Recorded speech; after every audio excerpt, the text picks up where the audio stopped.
Hi friends, स्वागत है आपका मेरे चैनल पर। आज हम सुनेंगे अनिल मोहन द्वारा लिखा गया देवराज चौहान सीरीज का मज़ेदार उपन्यास सावधान हिंदुस्तान का part 14। Please like share subscribe my channel. तुम्हें मुंबई का हामिद अली का कोई ठिकाना तो पता ही होगा कि वो नहीं मालूम। वो मेरे को कुछ नहीं बताता था। मुंबई स्थित उसके साथियों के नाम तो पता नहीं। इसे ले चलो, प्रभाकर होठ पींचकर बोला। इससे काम की काफ़ी बातें पता चल सकती हैं। देवराज चौहान और जगमोहन की बातें सुनने की ड्यूटी पर जमा बैठा था अनीस। हामिद अली साथ के कमरे में 1.5 घंटा सोने के पश्चात उसके पास आ पहुंचा। कोई खबर? हामिद अली पास बैठते हुए बोला। खास नहीं, उनकी बातें सुन रहा हूँ। लगता है देवराज चौहान ने भी खुद को तैयार कर लिया है कि आपकी बात माननी पड़ेगी। वो तो मुझे पहले से ही पता था कि माने बिना उनका काम नहीं चलने वाला। उनके शरीरों में जो बम लगा रखे हैं, उसी वजह से वो मेरी हर बात मानने को तैयार हुए हैं। दोनों का बुरा हाल कर दूंगा। हामिद अली घुर्रा उठा। कभी कभी वो ये बातें ज़रूर सोचते हैं कि कैसे बचा जाए। कल इस बात को सोचना भूल जाएंगे। कल से मैं उन्हें व्यस्त कर दूंगा। हामिद अली का स्वर तीखा था। मेरे हाथों से बच के निकलना आसान नहीं। वो देवराज चौहान है तो मैं भी हामिद अली हूँ। जनाब, मैं सोच रहा था कि हमारे काफ़ी लड़के खाली बैठे हैं मुंबई में, तो क्यों न उन्हें मार्शल की तलाश में लगा दिया जाए। मार्शल का कोई एजेंट भी हमारे हाथों लग गया तो उससे पता लगा लेंगे कि मार्शल किधर मिलेगा। हामिद अली ने फौरन कुछ नहीं कहा। जैसे आपको ठीक लगे, अनीस पुनः कह उठा। ये बात तो मैंने इसलिए कही कि हिंदुस्तान आए ही हुए हैं तो ये बात पूरी तरह से निपट जाए। देवराज चौहान के साथ मार्शल को भी रगड़ देते हैं।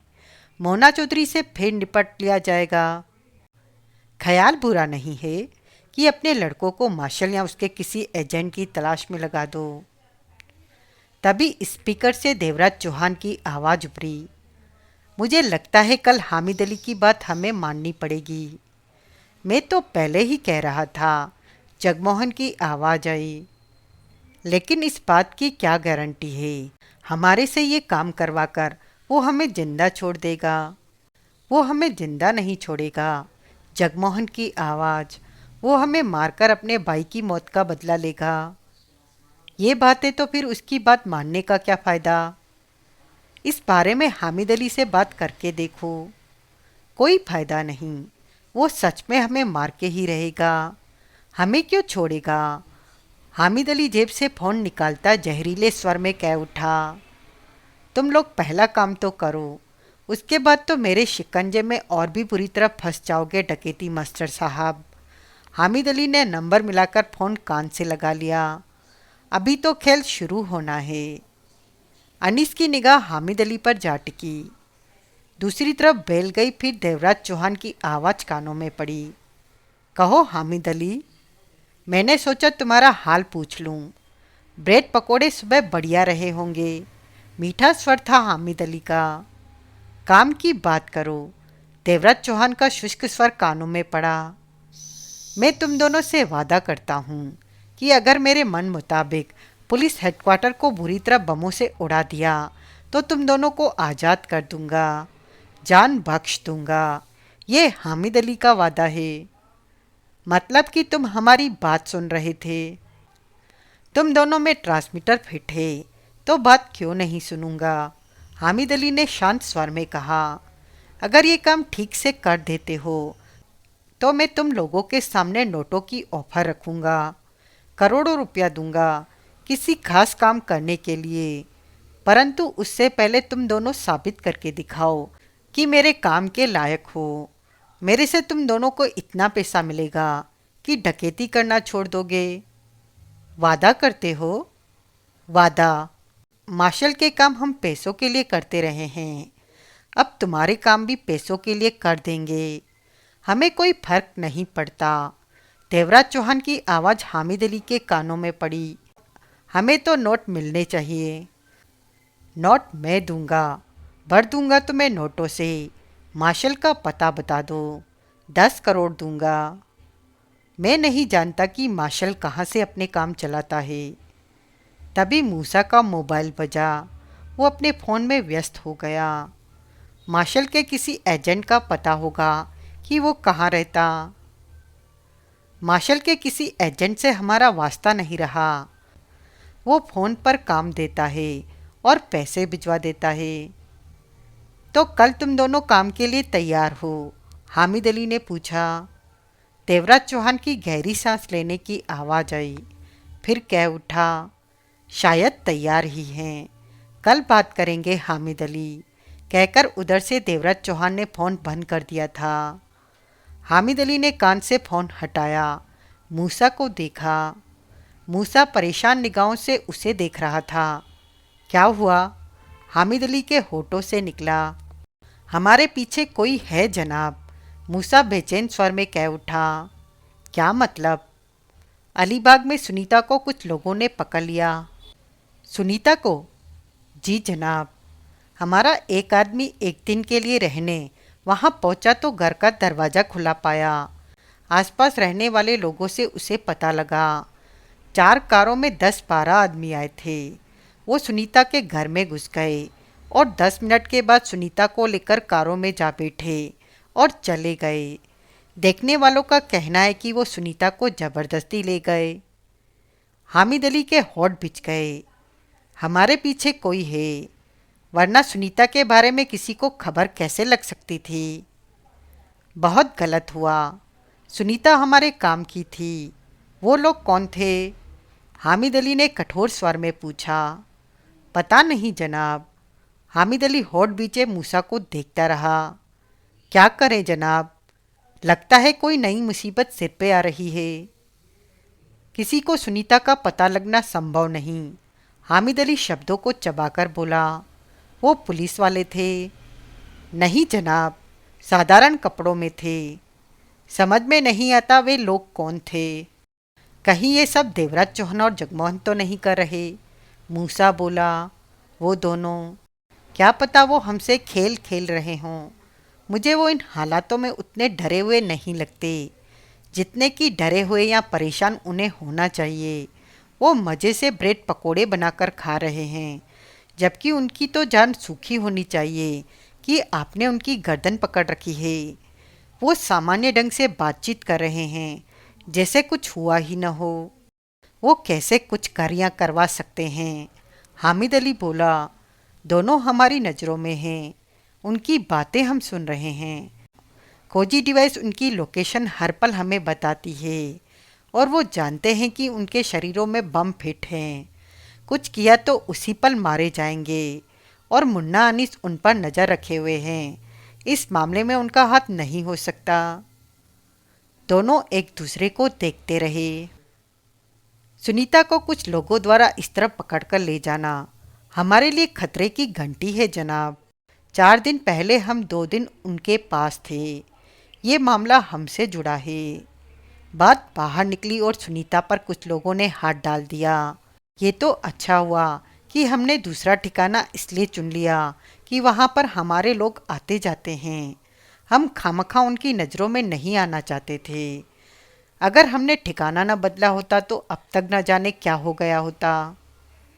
हमें सावधान रहना होगा। चिंता की कोई बात नहीं। सुनीता हमारे बारे में कुछ खास नहीं जानती। वो कुछ लोगों के नाम पते जानती है। उससे हमें कुछ फर्क नहीं पड़ेगा। कहीं सुनीता को पकड़ने वाले लोग मार्शल के तो नहीं थे? मूसा एकाएक कह उठा। हामिद अली के दांत बिछ गए। मेरे ख्याल में वो लोग मार्शल के नहीं हो सकते। मार्शल को पता भी नहीं होगा कि मैं हिंदुस्तान में हूँ। तुम मुन्ना और अनीस को फ़ोन करके उनकी खैरियत पूछो और उन्हें सतर्क रहने को कहो। समझ में नहीं आता कि सुनीता पर हाथ डालने वाले लोग कौन होंगे। मूसा फ़ोन निकालता बोला। हिंदुस्तान में हमारा ऐसा दुश्मन भी नहीं जो हमारे मामले में टांग अड़ाए। वो मुन्ना और अनीस को फ़ोन मिलाने लगा। हामिद अली दांत बीचे सोचों में डूबा रहा। मार्शल, प्रभाकर ने कमरे में प्रवेश करते हुए कहा। सुनीता से हामिद अली के साथियों से कुछ लोगों के नाम पते मालूम हुए हैं जो मुंबई में उसके लिए काम करते हैं। मैंने अपने लोगों को उन पतों पर भेजा है। ये बात हामिद अली को पता लग गई होगी या लग जाएगी कि सुनीता पर हाथ डाला गया है। वो इस बात को लेकर परेशान होगा कि सुनीता को ले जाने वाले लोग कौन हैं। मार्शल बोला। अब वो थोड़ा सतर्क हो जाएगा और देवराज चौहान जगमोहन से अपने काम को जल्द से जल्द निपटाना चाहेगा। ये तो खतरनाक बात हो गई, परंतु वो दोनों हामिद अली की बात मानेंगे नहीं। ये तो ज़्यादा खतरनाक बात है। ऐसे में हामिद अली उन्हें बम से उड़ा देगा। आसानी से वो दोनों को नहीं मारेगा। अपना सोचा काम लेने की वो पूरी कोशिश करेगा।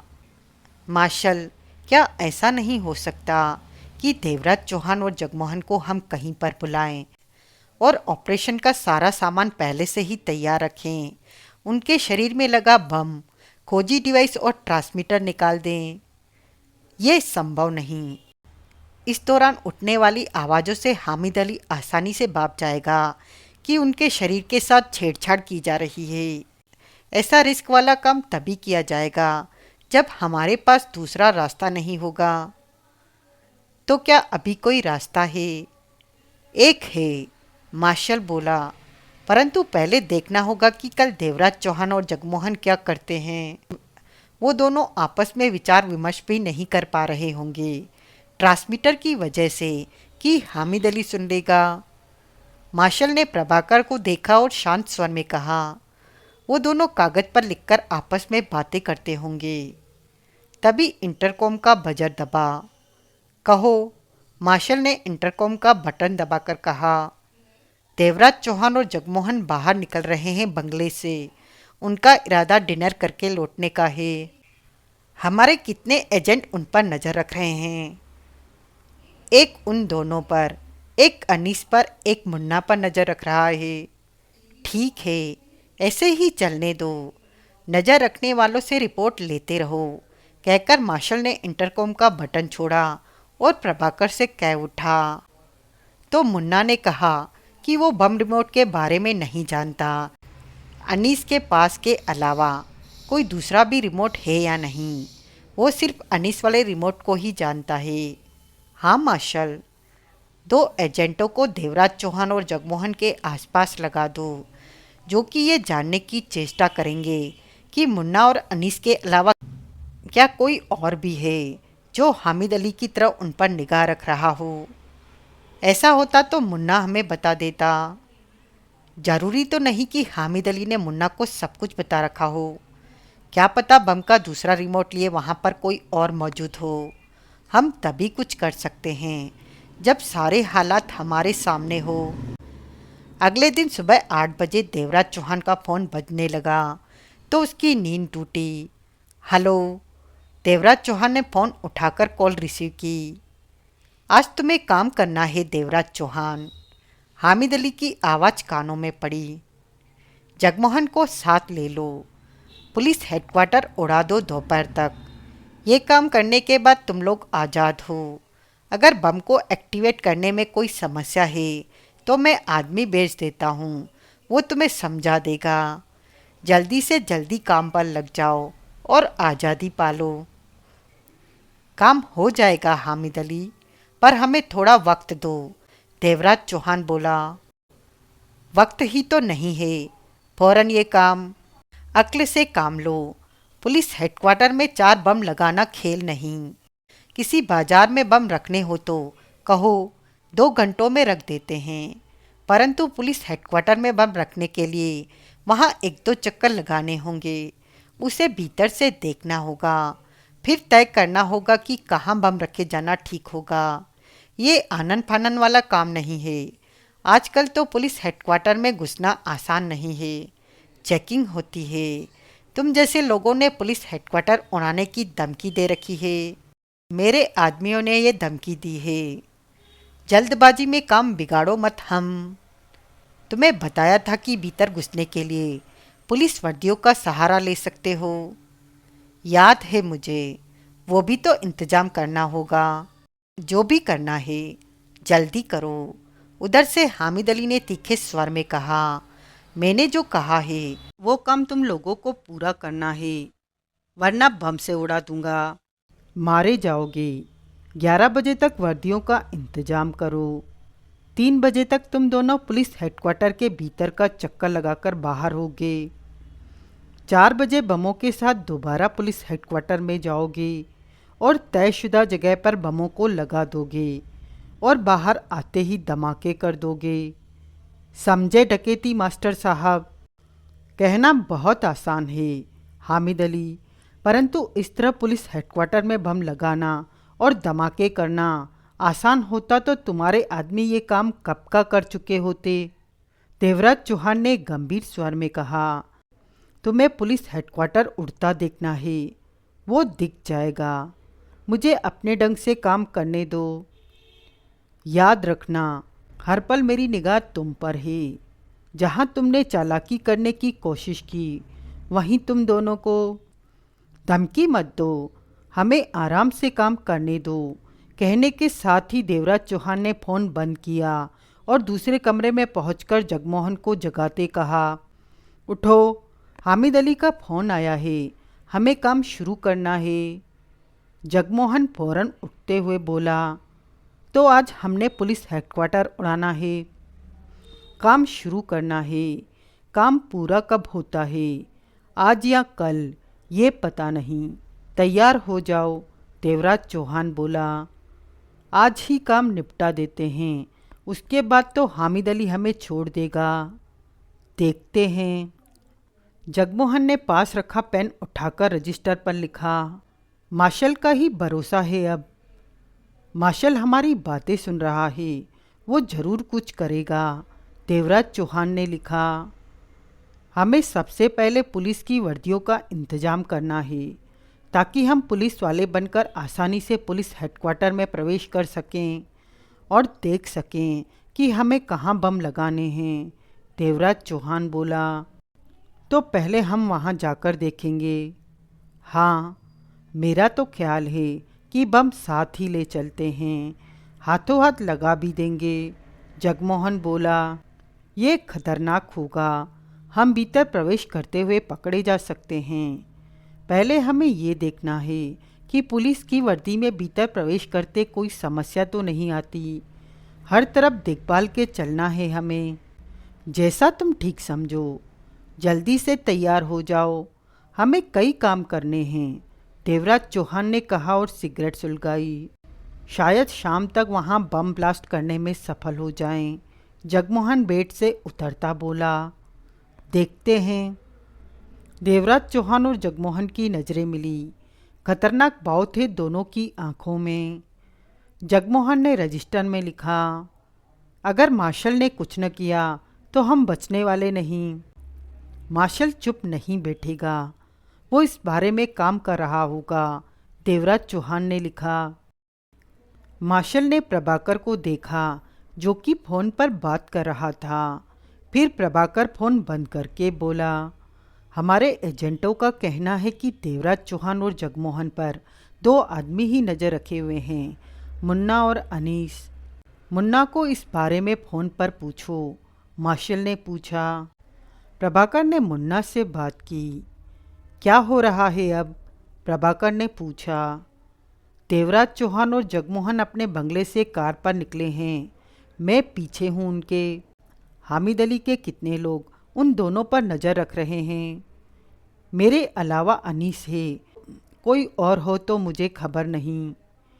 ठीक है, सतर्क रहो। इस बारे में कुछ और पता चले तो मुझे फ़ोन कर। हुस्ना से एक बार मेरी बात करा दो। काम की तरफ ध्यान दो। कहकर प्रभाकर ने फ़ोन बंद किया और बोला, 2 ही हैं। मार्शल ने गंभीरता से सिर हिलाकर कहा, प्रभाकर, देवराज चौहान और जगमोहन आज का दिन तो बहाने लगाकर निकाल देंगे, परंतु कल का दिन निकालना उनके लिए कठिन हो जाएगा। हामिद अली चाहेगा कि वो पुलिस हेडक्वार्टर उड़ाएं और वो ऐसा नहीं करेंगे। प्रभाकर के चेहरे पर चिंता दिखने लगी। उनके लिए खतरा बढ़ता जा रहा है। कल का दिन बेहद खतरे वाला होगा। कुछ भी हो सकता है।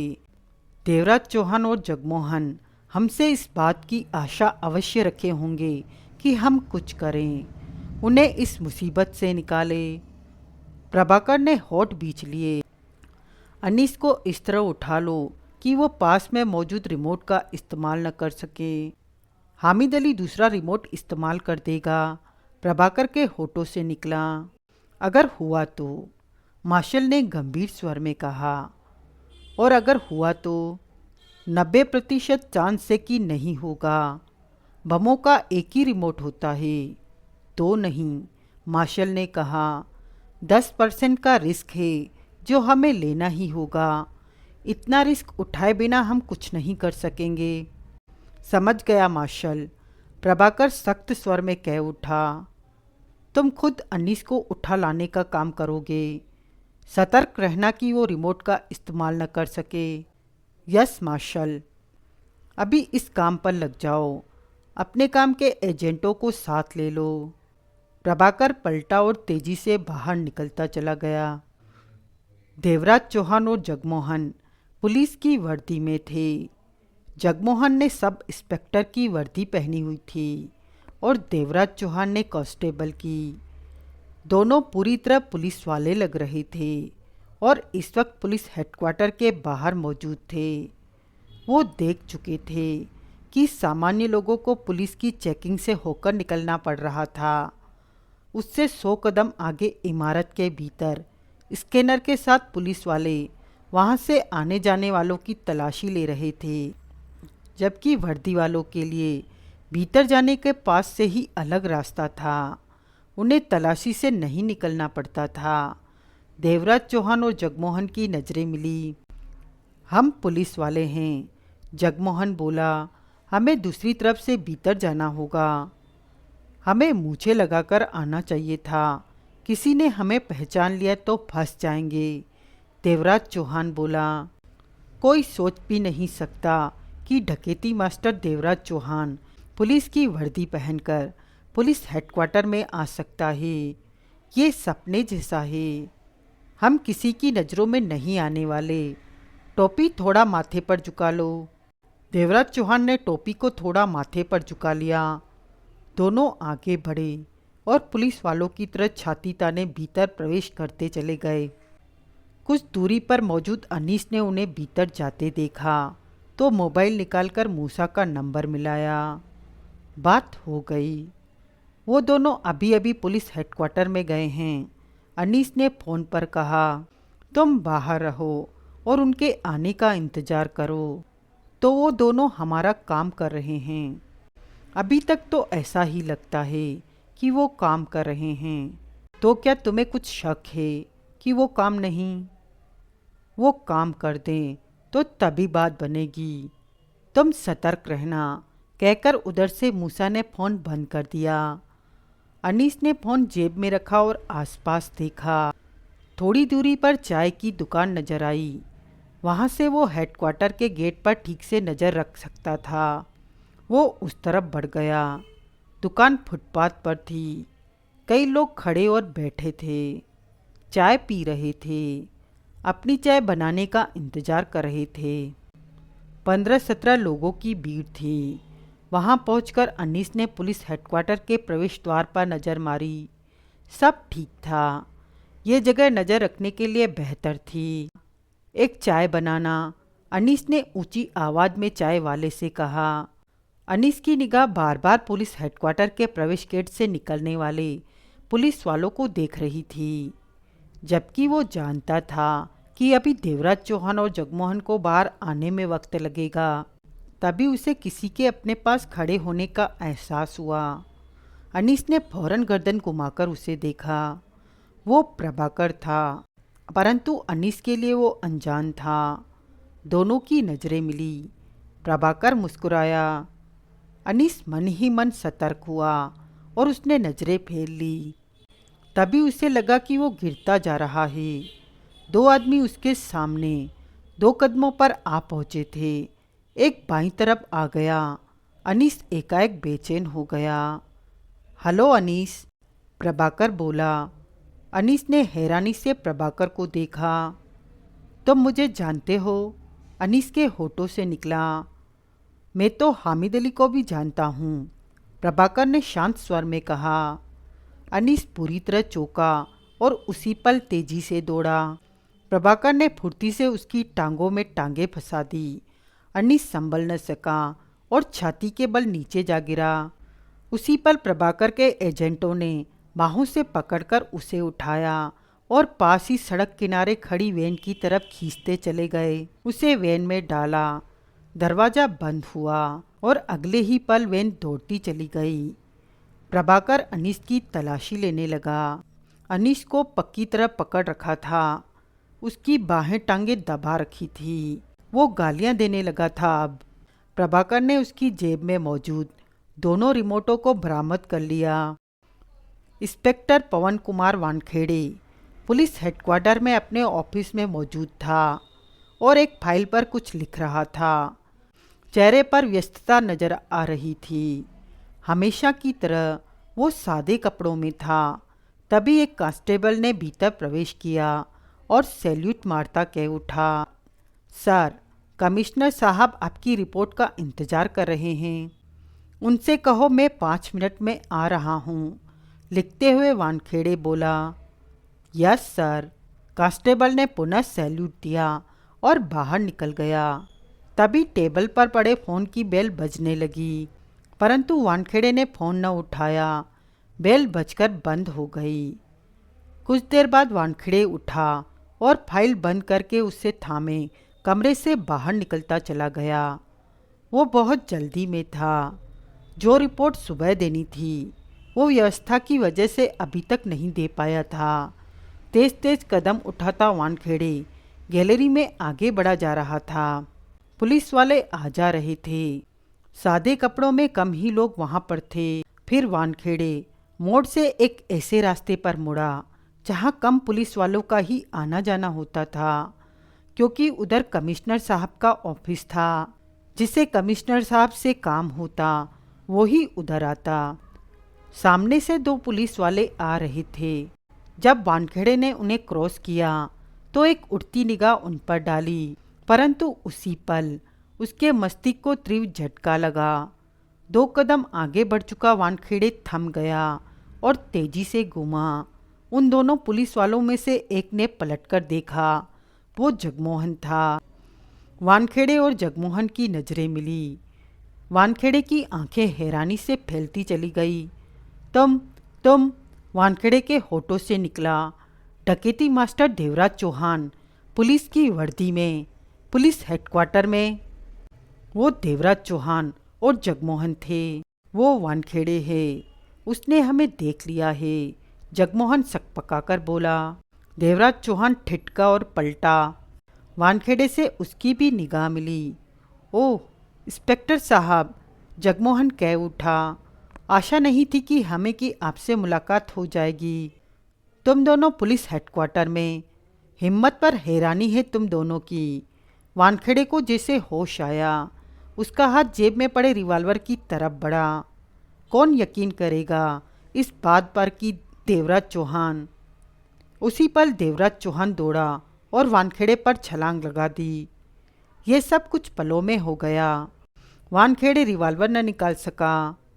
देवराज चौहान वानखेड़े से टकराया और दोनों नीचे गिरते चले गए। वानखेड़े का कंधा जोरों से दीवार से टकराया और उसके होठों से पीड़ा भरी करार निकली। दोनों फर्श पर गुत्थम गुत्था हो गए। जगमोहन ने सकपकाकर रास्ते के बाहरी तरफ देखा, जहां से कभी भी कोई पुलिस वाला आ सकता था। वानखेड़े से सामना हो जाने के बारे में तो उन्होंने सोचा भी नहीं था।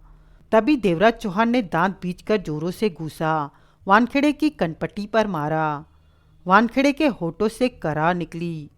उसी जगह अगले पर दूसरा घूसा पड़ा तो वानखेड़े की आंखों के सामने लाल पीले तारे नाच उठे और उसी जगह पर तीसरा घूसा पड़ते ही वानखेड़े बेहोशी में डूबता चला गया। देवराज चौहान ने उसे छोड़ा, खड़ा हुआ और पलटकर जगमोहन से कहा, फौरन निकल चलो यहाँ से। दोनों तेजी से आगे बढ़ते चले गए।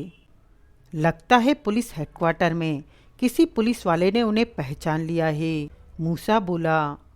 शायद वानखेड़े नाम है उसका। हामिद अली ने होठ भींचकर कहा। वो बाहर आ रहे हैं। इस तरह तो हमारा काम खराब हो जाएगा मूसा। वो दोबारा उधर जाने को मना करेंगे। ये बात तो सही है जनाब। वो अब दोबारा पुलिस हेडक्वार्टर में पाँव नहीं रखेंगे। हामिद अली के दांत पिच गए। उसने कहा, मैं उन्हें पुलिस हेडक्वार्टर में जाने को मजबूर कर दूंगा। हमें वहीं पर धमाके चाहिए। पुलिस हेडक्वार्टर उड़ेगा तो इससे हामिद अली की शान बढ़ेगी। उन दोनों को पुलिस हेडक्वार्टर को उड़ाना होगा, नहीं तो मैं उन्हें उड़ा दूंगा। अभी तो वो बाहर आ रहे हैं। मूसा व्याकुल स्वर में बोला। अनीस को उनके बाहर आने के बारे में बता देता हूँ। कहते हुए मूसा ने फ़ोन निकाला और अनीस के नंबर मिलाने लगा। ये खबर पुलिस हेडक्वार्टर में फैल जाएगी कि डकैती मास्टर देवराज चौहान को वहाँ देखा गया है। परंतु ये बात वो सपने में भी नहीं सोच सकेंगे कि देवराज चौहान दोबारा भी पुलिस हेडक्वार्टर में आ सकता है। एक दो दिन वहाँ चौकसी रहेगी, फिर सब कुछ पहले की तरह सामान्य हो जाएगा। क्यों मूसा? हामिद अली सोच भरे स्वर में बोला। बात तो आपकी सही है। धमाके पुलिस हेडक्वार्टर में ही होंगे और ये दोनों ही करेंगे। हामिद अली ने दृढ़ स्वर में कहा। अनीस का फ़ोन नहीं लग रहा। कोशिश करते रहो, लग जाएगा। अपनी सोचों में व्यस्त हामिद अली कुर्सी से उठा और कमर पर हाथ रखे वहाँ टहलने लगा। सब ठीक है, कुछ भी गड़बड़ नहीं हुआ। ऐसा हो जाता है। वो वहाँ से निकल आए, ये और भी अच्छा हुआ। पुलिस वाले ने उन दोनों को वहाँ देखा। जब मैं पुलिस के पास उनके द्वारा बम धमाके करने का वीडियो भेजूंगा तो तब पुलिस को समझ में आएगा कि आज ये दोनों क्यों पुलिस हेडक्वार्टर में घूम रहे थे। मज़ेदार बात हो गई ये तो। मूसा फ़ोन कान से लगाए कह उठा। अनीस का फ़ोन नहीं लग रहा जनाब। मुन्ना को फ़ोन करो, वो भी वहीं है। हामिद अली कह उठा। मुन्ना उस वक्त हक्का बक्का रह गया। जब उसने अनीस का हाल देखा, प्रभाकर को वो फौरन पहचान गया। जब वे अनीस को वैन में डालकर ले गए तो मुन्ना अपनी जगह पर ठगा सा खड़ा रह गया था। वो समझ गया कि कुछ होने वाला है। उसे अब और भी सतर्क रहना होगा। तब मुन्ना खान पुलिस हेडक्वार्टर के सामने मौजूद था और कुछ ही दूरी पर हेडक्वार्टर का मुख्य गेट नज़र आ रहा था। वो समझ नहीं पाया ऐसे वक्त में क्या उसे हामिद अली को अनीस की खबर देनी चाहिए। देर सवेर में अनीस के गायब हो जाने की बात तो उसे पता लगनी ही है, परंतु उसके खबर देने पर भारतीय जासूसी एजेंसी के लोग उससे नाराज न हो जाएं। हुस्ना उनके पास थी। यूं भी वो मन बना चुका था ये सब काम छोड़कर हुस्ना के साथ जीवन बिताने का। मुन्ना खान उलझन में गिरा वहीं टहलता रहा। फैसला न कर सका कि क्या करे। थोड़ा और वक्त बीता। करीब 25 मिनट के बाद उसने देवराज चौहान और जगमोहन को पुलिस हेडक्वार्टर के बाहर आते देखा। दोनों जल्दी में लग रहे थे और उस तरफ बढ़ रहे थे जिधर कार खड़ी कर रखी थी। मुन्ना ने भी अपनी कार उधर ही खड़ी की थी जिधर उनकी कार थी। मुन्ना सावधानी से उनके पीछे हो गया। कुछ मिनटों के बाद ही देवराज चौहान और जगमोहन की कार आगे जा रही थी। पीछे मुन्ना कार से उनका पीछा कर रहा था और मुन्ना ने प्रभाकर को फ़ोन किया। हेलो। प्रभाकर की आवाज़ कानों में पड़ी। तुमने अनीस को उठा लिया? मुन्ना बोला। ज़रूरी था। हामिद अली को पता चल जाएगा, वो मेरे को फ़ोन करेगा। मैं क्या कहूँ उसे? तुम्हें अनीस की कोई खबर नहीं, कह देना। समझ गए? हाँ, मुन्ना इतना ही कह सका। कोई नई खबर हो तो मुझे फ़ौरन बताना। ठीक है, कहकर मुन्ना ने फ़ोन बंद कर दिया। कुछ ही मिनट बीते होंगे कि मुन्ना का फ़ोन बज उठा। हेलो। कार चलाते पीछा करते मुन्ना ने फ़ोन पर बात की। तुम कहाँ हो मुन्ना? मूसा की आवाज़ कानों में पड़ी। देवराज चौहान और जगमोहन के पीछे हूँ। वो पुलिस हेडक्वार्टर से जल्दी बाहर आ गए। हाँ, वहाँ उनके साथ गड़बड़ हो गई थी। किसी पुलिस वाले वानखेड़े द्वारा वो पहचान लिए गए। ओह, अनीस कहाँ है? अनीस, मुझे क्या पता, वो भी तो उनके आसपास ही था। मैंने नहीं देखा। 2 घंटे पहले तब जरूर दिखा था, जब देवराज चौहान और जगमोहन कार पर बंगले से बाहर निकले थे। मुन्ना ने सामान्य स्वर में कहा, उसे फ़ोन करो, पता चल जाएगा। उसका फ़ोन नहीं लग रहा। ऐसा कैसे हो सकता है? फ़ोन क्यों नहीं लग रहा? कुछ समझ में नहीं आता। तो मैं अनीस दिखे तो फ़ोन करके बता देना। ठीक है। बातचीत खत्म हो गई। मुन्ना ने फ़ोन बंद किया। चेहरे पर गंभीरता थी। 3 घंटे बाद अनीस का फ़ोन अभी तक नहीं लगा। मुझे हालात ठीक नहीं लग रहे जनाब, मूसा चिंतित स्वर में कह उठा। हामिद अली की निगाह मूसा पर जा टिकी। अगर ये भी सोचा जाए कि उसका फ़ोन गिर गया, टूट गया, तो तब भी उसे कहीं और से फ़ोन करके बता देना चाहिए था। इस तरह का वक्त भी पीछे रह गया। कुछ बात तो है जनाब। क्या बात? वो दुश्मनों के हाथों में न पड़ गया हो? कौन दुश्मन? वही लोग जो सुनीता को ले गए, मूसा तेज स्वर में बोला। किसी को क्या पता कि अनीस उन दोनों के पीछे है और क्यों है। वो किसी की नज़रों में नहीं आएगा। सुनीता का भी किसी को पता नहीं था, परंतु कुछ लोग वहां पहुंचे और उसे उठाकर ले गए। हामिद अली के होठ बिछ गए। हमारे आसपास कोई गड़बड़ हो रही है। आप मेरा यकीन करें, कुछ बात तो है। पहले सुनीता को उठा लिया गया और अब अचानक ही अनीस गायब हो गया।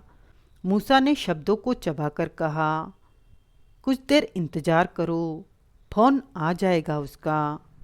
3.5 घंटों से अनीस का फ़ोन नहीं लग रहा और वो ये जगह भी जानता है।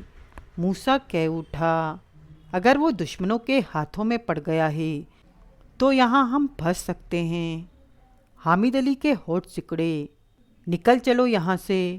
हामिद अली फौरन उठ खड़ा हुआ। सोचते क्या हो? ये कंप्यूटर, मूसा बोला, इस वक्त ये हमारे काम के हैं। इसे भी ले चलो। हामिद अली एकाएक व्याकुल दिखने लगा था। अनीस का गायब हो जाना गड़बड़ वाली बात है। कुछ मिनटों में हामिद अली और मूसा कार पर जा रहे थे। मूसा कार चला रहा था। पीछे की सीट पर कंप्यूटर रखा था। कार में गंभीरता से भरी खामोशी छाई हुई थी। बात क्या है मूसा? हामिद अली गंभीर स्वर में कह उठा। ठीक से चलते चलते हमारे काम अचानक ही खराब क्यों होने लगे? कल सुनीता को कुछ लोग उठाकर ले गए। आज अनीस का कुछ पता नहीं चल रहा। ऐसा लग रहा है जैसे देवराज चौहान हमसे चाल खेल रहा हो। देवराज चौहान? चाल? जी जनाब, दिखावा कर रहा है कि हमारे कहने पर वो विस्फोट करने जा रहा है, परंतु हमारे खिलाफ इंतजाम भी कर। ये संभव नहीं। क्यों? उसकी बातें हम सुन रहे हैं। हमारे 2 आदमी बराबर उस पर नज़र रखे हुए हैं। फिर उसे सुनीता का पता कैसे चल सकता है? कम से कम देवराज चौहान और जगमोहन ये काम नहीं कर सकते। हामिद अली ने कहा, देवराज चौहान चालाक और ख़तरनाक है। उसने ही अपने पीछे लगे अनीस का इंतजाम किसी तरह करवा दिया हो। ये नहीं हो सकता। वो पूरी तरह हमारे कब्जे में है। फिर तो यही कह सकता हूँ कि कोई हमारे पीछे है। हामिद अली के दांत पिच गए। कार दौड़ती जा रही थी। कोई और तो मार्शल ही हमारा दुश्मन है हिंदुस्तान में, परंतु उसे तो हमारी हवा भी नहीं होगी कि हम हिंदुस्तान में हैं। इस मामले में मार्शल नहीं हो सकता। पुलिस को भी हमारा पता नहीं लग सकता। वैसे भी पुलिस इस तरह का काम नहीं करती। कोई तो है जनाब जो ऐसा कर रहा है, जिसकी नज़र हम पर है। क्या पता हम व्यर्थ ही उलझे पड़े हों। अभी अनीस का फ़ोन आ जाए। हामिद अली बोला। मूसा के होठ कसे रहे। अगर अनीस का फ़ोन न आया, हामिद अली ने कहा, तो हमारा सारा प्लान फेल हो सकता है। देवराज चौहान और जगमोहन के शरीरों में जो बम फिट हैं, उसके रिमोट उसके ही पास हैं। अनीस हमारे पास नहीं तो समझो वो दोनों भी हाथ से निकल गए। अगर अनीस को गायब करवाने के पीछे देवराज चौहान और जगमोहन का हाथ नहीं तो वो हमारे हाथ से नहीं निकलने वाले। उन्हें नहीं पता चल सकेगा कि बम के रिमोट अब हमारे पास नहीं रहे। पर हमें कैसे पता चलेगा कि देवराज चौहान और जगमोहन को फ़ोन करके अगर वो पहले की तरह हमसे बातें करते हैं तो सब कुछ ठीक है। ये ठीक बात कही। हामिद अली ने होठ भींच कर कहा, अब हम कहाँ चल रहे हैं? फैजल के ठिकाने पर। ठिकाने तो हमारे पास और भी बहुत हैं, परंतु इन हालातों में फैजल के पास जाना ही ठीक होगा। हम ज़्यादा लोगों के संपर्क में ना आएं तो ठीक होगा। आगे जैसा आप कहें। तुम ठीक कहते हो। फैजल के यहाँ ही चलो। जो भी बिगड़ रहा है वो सब हमें ठीक करना होगा। उन बमों के रिमोट अनीस को देकर हमने गलती की। कहीं हमारा सारा प्लान मिट्टी में ना मिल जाए। आज की कहानी बस यहीं तक। कहानी का अगला भाग जानने के लिए बने रहें मेरे साथ। अगर ये नावल आपको पसंद आया हो तो please like share subscribe my channel.